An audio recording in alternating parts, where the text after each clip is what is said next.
जीतेगा जीतेगा इंडिया गठबंधन जीतेगा, जीतेगा जीतेगा इंडिया गठबंधन जीतेगा, जीतेगा जीतेगा इंडिया गठबंधन जीतेगा। इंडिया गठबंधन जिंदाबाद जिंदाबाद जिंदाबाद मिलके बोलो जिंदाबाद जिंदाबाद सिंध में पूर्व मुख्यमंत्री भूपेंद्र हुड्डा आए हैं और इंडिया का गठबंधन है, कांग्रेस, आम आदमी पार्टी, CPIM इस गठबंधन में शामिल है और इंडिया नाम दिया गया है। और 25 तारीख को हरियाणा में लोकसभा के चुनाव है।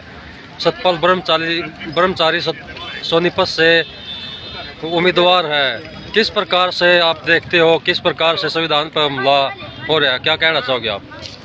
बीजेपी जब सत्ता में आई लोक लुभावने नारे दे के आई थी, लेकिन एक भी नारा उसमें, चाहे वो रोजगार का था, चाहे वो शांति बहाल करने का था, चाहे महिलाओं पर अत्याचार का था, चाहे महंगाई पर रोक लगाने का था, सारे के सारे बोगस साबित हुए हैं। और हद तो जब होगी जब इलेक्शन बॉन्ड के नाम पे चंदा दो धंधा लो, डकैत है ईडी भेज के पैसे की जबरदस्ती उगाई, ये जो और आधे तो इस बात की होगी दवाई के सैंपल फैल है, उनसे भी हजारों करोड़ का चंदा लिया है। और CPIM अकेली ऐसी पार्टी है जिसने सुप्रीम कोर्ट में इसको चैलेंज किया और माननीय सुप्रीम कोर्ट ने ये जो इलेक्शन बॉन्ड का कानून इन्होंने बनाया था उसको गैर संवैधानिक बता के रद्द कर दिया।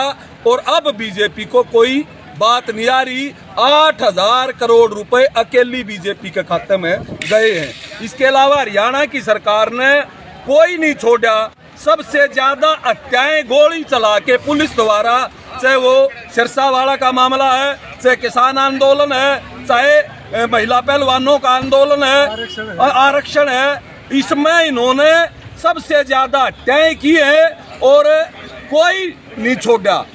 आंगनवाड़ी की महिलाओं का आंदोलन की पिटाई करने की कोशिश करी, आशा वर्करों को पंचकुला जाने भी नहीं दिया, घर से उनके पुलिस लगा के घर में नजरबंद कर दिया और रास्ते में उनके व्हीकल रोक लिए, सरपंचों को पिटा, कोई क्लर्कों को पिटा, कोई भी तबका छोड़ा नहीं।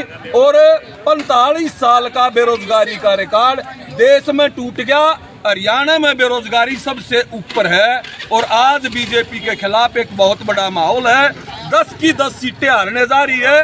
भ्रष्टाचार को इन्होंने मतलब एक कानूनी रूप देकर भ्रष्टाचार को इस तरह पेश कर दिया जैसे इनका हक है ये नाजायज पैसे लेने का। और यहाँ पक्की नौकरियां नहीं लगाई, 2.5 लाख पद खाली पड़े हैं। आज हुड्डा साहब कह के गए हैं कि हमारी सरकार बनेगी तो हम उसको भरेंगे।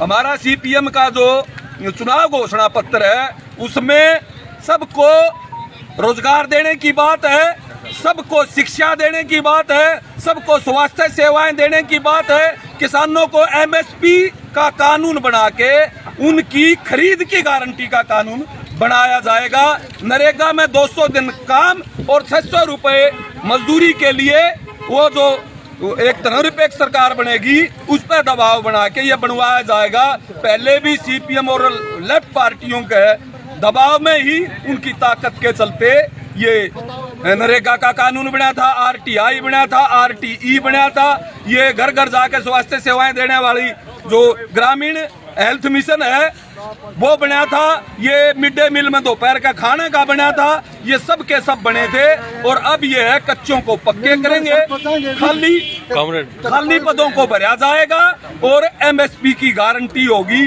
खरीद की इसके लिए। और अब की बार लोकसभा में वामपंथ की ताकत भी बढ़ेगी, CPM की ताकत भी बढ़ेगी और एक धननिरपेक्ष सरकार बनेगी। मोदी दक्षिण में साफ है और उत्तर में आपसे भी नीचे है। ये कितनी बात करें जाओ, ये जो आज ध्रुवीकरण का पाला इन्होंने पकड़ लिया, मुस्लिमों की संख्या बढ़ेगी, मुस्लिम को आरक्षण देंगे, आएगा भाई बात करता है। अब मोदी विचलित है और ये सत्ता से बाहर होने जा रहा है। हरियाणा में बहुमत भी अब नहीं रहा बीजेपी का और नैतिकता के आधार पर क्या इनको इस्तीफा नहीं देना चाहिए, क्या कहना चाहिए? नैतिकता बीजेपी का है नहीं, नैतिकता बीजेपी का है नहीं, कहीं भी नहीं है। ये तो जितने अनैतिक काम करने वाले, चाहे वो संदीप सिंह इनका मंत्री है हरियाणा में, चाहे ये ब्रजभूषण शरण है, यूपी में, चाहे वो चिन्मयानंद है, चाहे कुलदीप सेंगर है, इनको नैतिकता की बात और भाषा बीजेपी में है नहीं। ये अनैतिक लोग हैं, ये आरएसएस की औलाद हैं और आरएसएस तो इस संविधान को और आरक्षण को भी खतरा आरएसएस से है। वो कह रहे हैं कि मनुस्मृति हम यहाँ लागू करेंगे। मनुस्मृति कहती है ढोल शूद्र पशु और नारी ये सब पीटन के अधिकारी। इसलिए आज चैलेंज है विशेषकर वीकर सेक्शन के सामने, ये संविधान बचेगा तो आरक्षण बचेगा, आरक्षण बचेगा तो पढ़ाई और रोजगार बचेगा। इसलिए देश की जनता ने मन बनाया है बीजेपी को सत्ता से बाहर। पहले 10 साल में मोदी ने एक बार भी अडानी अंबानी का नाम नहीं लिया, लेकिन परसों एक भाषण में उन्होंने अडानी अंबानी का नाम लेते हुए कहा राहुल गांधी अब अडानी अंबानी का नाम लेना छोड़ गए हैं। बेनकाब हो रहा है, बेनकाब हो रहा है। अब अडानी अंबानी का वो कांटा बदल के दूसरी तरफ करना चाहता है। देश की जनता जानती है कि अडानी और अंबानी को किसने 17,50,000 करोड़ रुपए उनके जो लेने थे उनसे वो माफ कर दिए और देश की जनता पे जीएसटी लगा के अब जो रिपोर्ट आई है कि अब तक की सबसे ज्यादा कलेक्शन जीएसटी में होगी। हर आदमी इस देश में टैक्स पे ही है और हमसे पैसा इकट्ठा करके उनको दिया जा रहा है। अब ये देश की जनता ने जो मन बना लिया कि अडानी अंबानी की सरकार है, समझ में जो आ गई उसको बदलना चाहता है। अब इसकी बात में कोई आने वाला नहीं। धन्यवाद।